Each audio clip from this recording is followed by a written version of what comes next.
안녕하십니까. 홍현박 부동산TV의 홍성풍입니다. 국토교통부는 2020년 5월 21일 집 걱정 없는 삶, 공정한 시장 질서, 편안한 주거 환경을 위한다는 캐치프레이즈로 2020년 주거종합계획을 발표하였습니다. 현 정부는 지금까지 20여 차례의 부동산 대책을 발표하면서 이번 역시 그 기조를 벗어나지 않은 억제 및 규제 중심의 정책을 이어가고 있습니다. 이번에 발표된 내용의 핵심을 살펴보는 영상을 준비해봅니다. 이번 영상에서는 발표된 핵심 포인트와 본 발표문을 인용하여 조선일보 경제란에 실린 내용을 간추려서 말씀드리겠습니다. 이번 영상에 주거주택 및 투자주택과 관련하여 의사결정을 하시는 분에게 조금이나마 엑기스 같은 정보가 되길 희망하면서 영상 시작하겠습니다. 2020년 5월 20일 보도자료 국토교통부 2020년 주거종합계획 발표 내용을 살펴보도록 하겠습니다. 당신이 꼭 알아야 할 주거종합계획 여기서 확인해주세요.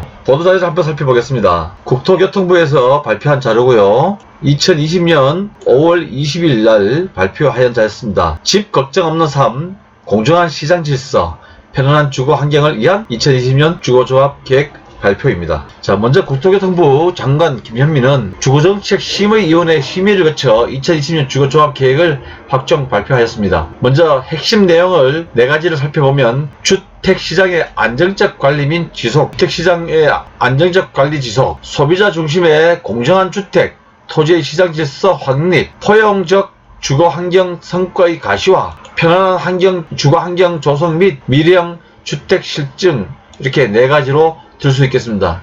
이 자세한 사항을 하나하나 한번 짚어보도록 하겠습니다. 먼저 첫 번째, 주택시장의 안정적 관리 지속에 주택시장 모니터링 및 맞춤형 대응을 강화하고 부동산 불법행위 조사, 전담 조직 등을 통한 거래질서 관리를 강화한답니다. 또 도심 내 주택 공급 활성화 및 수도권에 30만호 조기화 하겠다고 합니다. 두 번째는 소비자 중심의 공정한 주택, 토지, 시장 질서 정립입니다. 임대차 신고제 도입, 전세보증금 반환 보증 개선 등 임차인 보호를 강화하겠답니다. 등록 임대사업자 및 공공지원, 민간임대주택 관리 내실화를 하겠다고 하고요. 공시가격 현실화, 청약 전 과정 체계적 관리, 부동산 전자계약 활성화, 정비사업 및 주택조합의 공공성, 투명성 제고.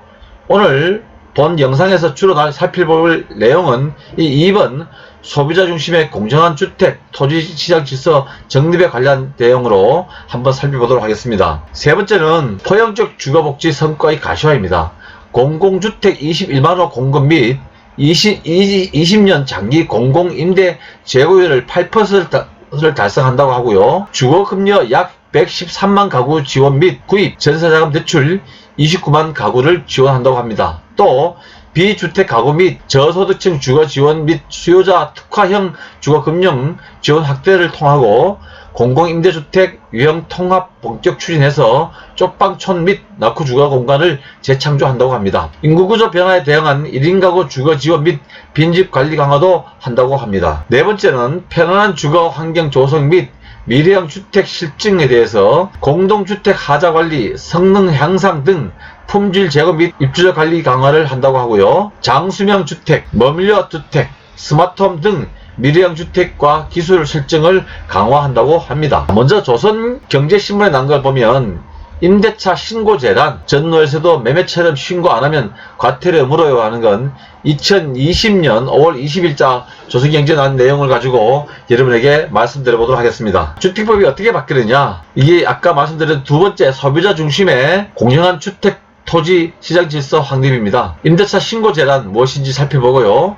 신고제 도입 영향은 어떤 게 있는지 보고 전세금 반환 보증제도 변경은 또 어떤 내용인지를 살펴보며 전월세 지원 방법 및 변경 및 금리 변동도 살펴보겠습니다. 또 마지막으로 주택 청약 내용 변경, 의무 거주 기간 등이 있습니다. 자, 먼저 임대차 신고제란 전월세도 매매처럼 신고 안하면 과태료 문다고 합니다. 한번 자세한 내용을 살펴보도록 하겠습니다. 정부가 주택 매매 거래만 적용하던 실거래가 신고를 주택 전월세 계약에도 의무화하는 임대차 신고제 도입을 추진합니다. 20대 국회에서 발의된 관련 법률 개정안은 처리되지 못했지만 177석의 거여 전국이 된 21대 국회에서는 통과가 유력시 됩니다. 전월세 거래 신고제가 도입되면 임차인 보호는 강화되겠지만 세금 부담이 늘어난 집주인이 전월세 가격을 올릴 수 있다는 우려도 나옵니다. 전월세 거래 신고제는 임대사업자의 일반 임대인의 전월세 거래도 주택 매매처럼 일정 기간 내에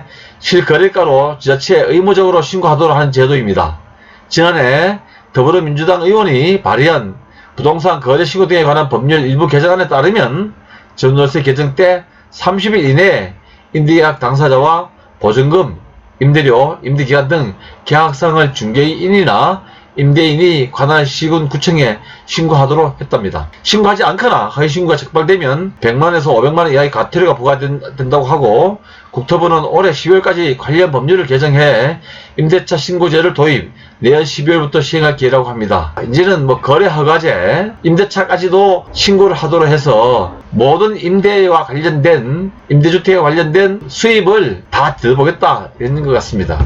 자, 두 번째는 신고제 도입 영향입니다. 임대소득세 부담이 늘어난 집주인이 전월세 값을 올릴 수 있다고 합니다. 이 내용도 한번 살펴보도록 하겠습니다. 전월세 거래 신고제 도입되면 그동안 사각지대에 있던 주택 임대차 시장 정보가 투명하게 드러날 것으로 보입니다. 임대차 신고와 동시에 확정일자가 부여돼 임차인이 별도로 확정일자를 받지 않아도 보증금 우선 변제권을 보호받을 수 있습니다. 그러나 그동안 신고가 의무가 없었던 집주인은 전월세 임대소득이 드러나기 때문에 세금 부담이 늘어날 수 있고, 집주인이 세입자에게 세금 부담을 전가해 전월세 가격이 급등할 것이라는 우려도 나옵니다. 임대차 신고제가 계약갱신 청구권과 전월세 상한제 등 주택 임대차 시장의 규제를 강화하기 위한 포석이라는 분석도 나옵니다. 이 제도들이 도입되면 집주인이 전세를 월세나 반전세로 전환해 전세난이 심해질 가능성도 있는 것으로 점쳐지고 있습니다. 세 번째는 전세금 반환 보증제도는 단독 다가구 세입자도 임대인 동의 없이 가입이 가능하다고 합니다. 이 내용도 한번 살펴보도록 하겠습니다. 전세 계약이 끝났는데도 보증금을 돌려받지 못하는 경우에 대비 주택도시보증공사는 2013년부터 전세 보증금 반환 보증을 운영하고 있습니다. 집주인이 전세금을 돌리지 않으면 도시보증공사가 일단 세입자에게 돈을 주고 나중에 집주인에게 청구해 받는 방식입니다.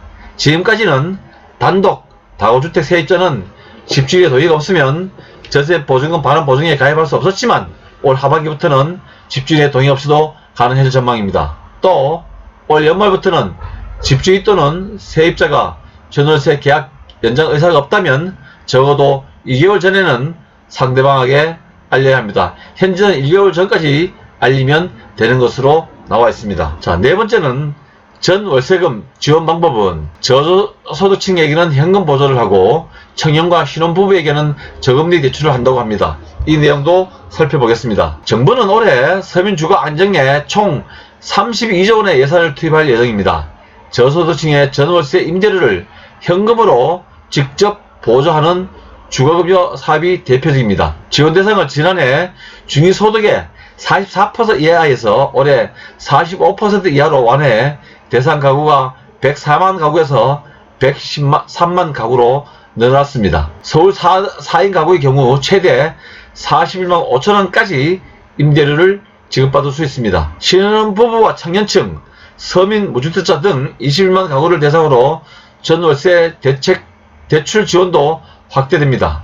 신혼부부는 연 1.2에서 2.1%, 만 34세 이하 청년은 1.2%에서 2.4%, 일반 무주택자는 2.1%에서 2.7% 등 이율로 전세자금을 빌릴 수 있습니다. 청년층이라면 보증부 월세도 대출받을 수 있습니다. 연 1.5%의 금리로 월 40만원까지 지원한답니다. 그런데 걱정되는 것은 이 돈 다 어디서 나올까요? 이번에도 코로나 정책 지원금이 엄청 많이 투입되어 있는데 돈이 다 어디서 나올지 그것이 걱정입니다.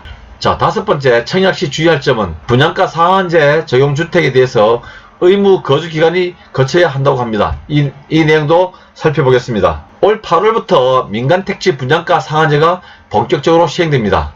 서울 등은 현재도 정부 규제를 받아 분양가가 시세보다 낮은데, 분양가 상한제가 시행되면 지금보다 10에서 20% 더 낮아질 것으로 예상됩니다. 이 때문에 시세 차익을 노린 로또 청약 열풍이 거세질 것이란 우려가 나오고 있습니다. 정부는 이런 우려를 해소하고 실수요자에게만 청약기회를 주기 위해 분양가 상한제 적용 주택에 대해 실거주 의무 기간을 부여하기로 했습니다. 최대 5년까지 의무 거주 기간을 부여하는 방안을 추진 중이며 청약에 당첨되어도 입주일에 맞춰 해당 집에 들어갈 수 없다면 한국토지주택공사에 집을 팔아야 합니다. 일단 전세를 놓아 잔금을 치르고 후에 돈을 모아 들어갈 방식이 불가능해진다는 의미입니다. 여기에 전마 제한 기간 역시 최대 10년까지 늘어날 것으로 보입니다. 이와 같은 규제가 사실화된다면 사실 집 사는데 전세를 끼고 사는 것은 불가능해 보입니다. 오늘 준비한 영상은 여기까지입니다. 이 영상이 여러분들의 거주주택 및 투자주택의 매매 등의 의사결정에 조금이라도 도움이 되시길 희망합니다. 감사합니다. 이 영상이 도움이 되셨다면 구독과 좋아요, 알람 부탁드립니다. 감사합니다.